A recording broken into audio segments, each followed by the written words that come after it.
بسم اللہ الرحمن الرحیم۔ السلام علیکم ورحمۃ اللہ وبرکاتہ۔ دوستو، امید کرتے ہیں آپ سب ٹھیک ہوں گے، خیریت سے ہوں گے۔ اللہ تعالیٰ سب کو خوش رکھے، آباد رکھے۔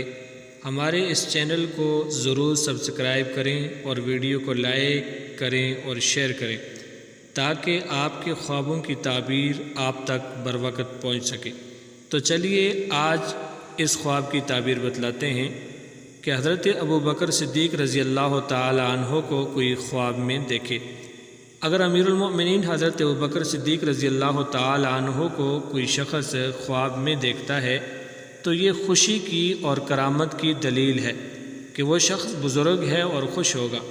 حضرت کرمانی رحمۃ اللہ تعالی فرماتے ہیں، اگر کوئی کسی شہر کے اندر حضرت ابوبکر صدیق رضی اللہ تعالی عنہ کو دیکھتا ہے تو اس کا مطلب ہے کہ اس شہر کے لوگ کثرت کے ساتھ زکوٰۃ اور صدقہ دیتے ہیں، اور اگر حضرت ابوبکر صدیق رضی اللہ تعالی عنہ کو خوش نہیں دیکھتا تو اس کا مطلب یہ ہے کہ وہاں کے لوگ صدقہ اور زکوٰۃ نہیں دیتے۔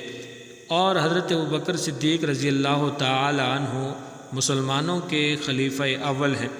حضرت ابوبکر صدیق رضی اللہ تعالی عنہ کی زیارت کرنا بہت بڑی سعادت کی بات ہے۔ ہمارے اس چینل کو ضرور سبسکرائب کریں۔ اللہ تعالی ہم سب کا حامی اور ناصر ہو۔